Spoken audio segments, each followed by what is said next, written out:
Welcome in to another edition of Seattle Seahawks Today, powered by Chat Sports. Tyler Jones here with you. Thanks for joining us.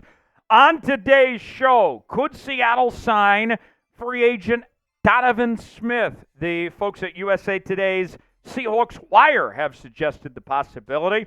We will dive in, discuss this, show you what they had to say, react to it, and more coming up in just a matter of moments. Also, we have a big injury update to get to on Abraham Lucas, and I have some very good news in regards to the Seahawks' third-year offensive tackle. We will discuss all of that and more coming up in just a bit. Earlier this week, we smashed the likes record. We were challenged by Chase Sr., the 49ers report, to get 1,000 likes in the video. He said, there's no way you guys can do it. And I said, just watch us. We are going to deliver. And you guys made it happen with 1,324 likes. Let's up it a bit. Chase said, well, there's no way you guys can get 1,500 likes on a video. And I said, the 12s, they delivered once. They will deliver again.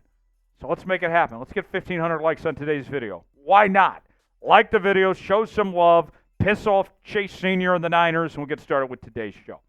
Seahawks Wire is suggesting that the Seattle Seahawks should sign veteran offensive tackle Donovan Smith in NFL free agency. Smith, most recently with the Kansas City Chiefs, where he won a Super Bowl, was a big part of that offensive line there in Kansas City, and surprisingly is still available at this point for any team to sign.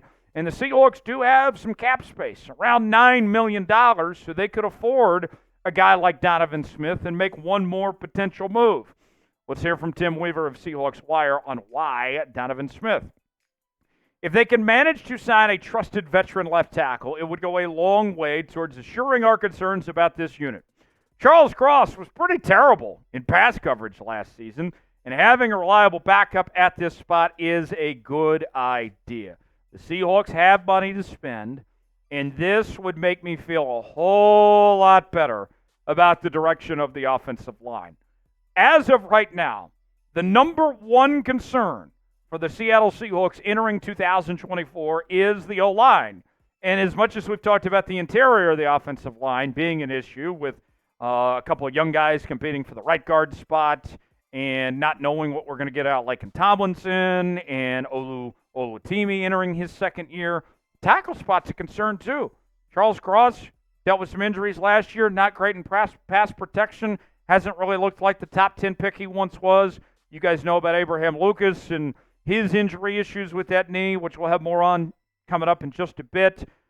I would feel like I could breathe for a second if you brought Donovan Smith in to the equation and potentially provide some flexibility. Maybe you move Lucas to guard and start Smith at right tackle and move, or start him at left tackle and move Charles Cross to right tackle, whatever it may be. Let's get to know Donovan Smith a little bit. 2015 second-round pick out of Penn State by the Buccaneers, won a Super Bowl with the Bucs, was on that Tom Brady Tampa Bay Bucs team, then went on to win a Super Bowl with the Kansas City Chiefs this past season. His numbers, according to PFF last year, they're not off the charts, if you will. Pass block grade, 60.3. Run block grade, not great, 45.1, which gives him an overall grade of a 55.4. Played in 749 snaps, also got called for 9 penalties. So is Donovan Smith earth-shattering? Not by any stretch of the imagination. But you look at this group, if I add him to this mix all of a sudden, then I got more pieces, more guys to work with. I'm not having to make the phone call week 2 for 41-year-old Jason Peters if I bring in Donovan Smith. All of a sudden, I got some flexibility. I got some depth. You have to think that we're going to see this offensive line change and look different throughout the year. It's highly unlikely. These 5 will be your starting 5 for all 17 games. You add Donovan Smith in there, you feel better about where this is headed. Should the Seahawks sign Donovan Smith? What do you think about what Seahawks Wire had to say? Do you agree? I don't hate it. What do you guys think? Type S for sign, P for pass. Wait in the comment section. Let us know what you think. Byron Murphy jersey's on sale now. Chatsports.com/Murphy is where you can get yours today. He's going to wear the number 91, so add a 9 to that 1 to get yours now at chatsports.com/Murphy. Free shipping available. Got men's and women's options, all sorts of different sizes for you. Got the home jerseys, the road jerseys, and more. Go see for yourself. Chatsports.com/Murphy. The link is in the comments and the description of today's video. That's chatsports.com/Murphy. Father Abraham, he's back. Good news to report on our Honest Abe, if you will, as he posted to his Instagram this past week a video doing deadlifts without the knee brace, which, folks, I'm sure just the thought of this, if you haven't seen for yourself, I encourage you to go look. It is, I would say, breathtaking or eye-popping, if you will. Kind of like, oh my gosh, we finally are here. There is light at the end of the tunnel, right? He's finally headed on the right track, it would seem. LVIII, 12th Man Rising, did a great job kind of describing everything. Listen to this. Lucas did not participate in any of the team's off-season drills since he was still recovering from surgery in January. The hope is that he will return for training camp in late July. Recently, Lucas posted a video on his Instagram account, which was very promising.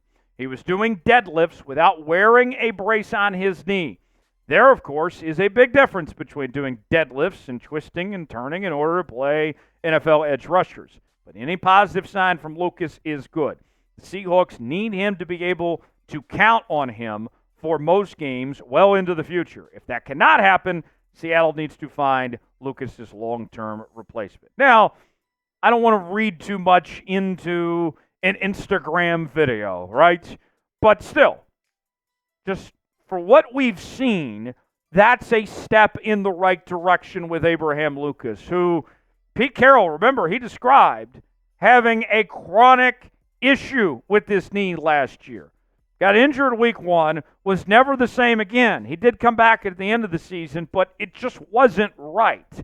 He goes to January, gets the surgery done, and the hope is that this is taken care of, that this is not an issue that lingers. Look, we want to see Abraham Lucas back on the football field and fully healthy, but my fear is with Abraham Lucas, and granted I'm not a doctor, but just as an outside observer, is that this is an issue that lingers on as far as that goes. But at least it would appear that he's on the right track.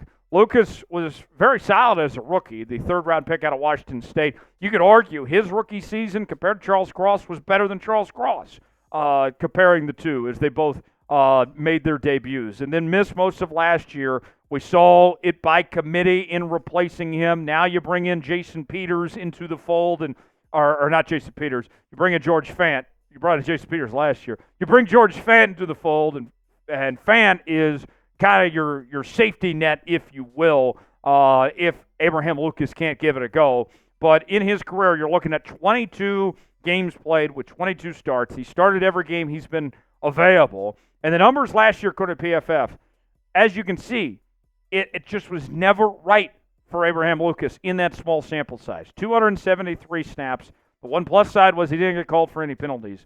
But the run block grade, not great, 58.8. Pass block grade, which is supposed to be Abraham Lucas' strength, right?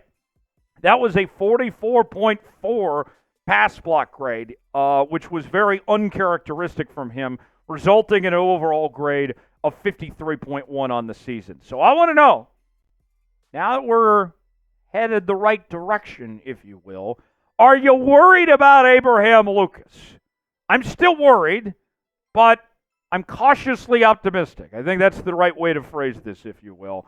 How are you feeling right now? You worried about Big Abe? Type Y for yes. Type in for no. Way in the comment section. Let us know what you think. If you enjoyed today's show, you want to stick it to the Niners fans, you know what to do. Like the video. We certainly would appreciate it. I'm Tyler Jones. Have a great rest of your day. Enjoy your weekend. How about that intro video at the beginning of the show? That was pretty snazzy, if I'd say so myself. Like the video, and we'll see you next time here on Seahawks Today.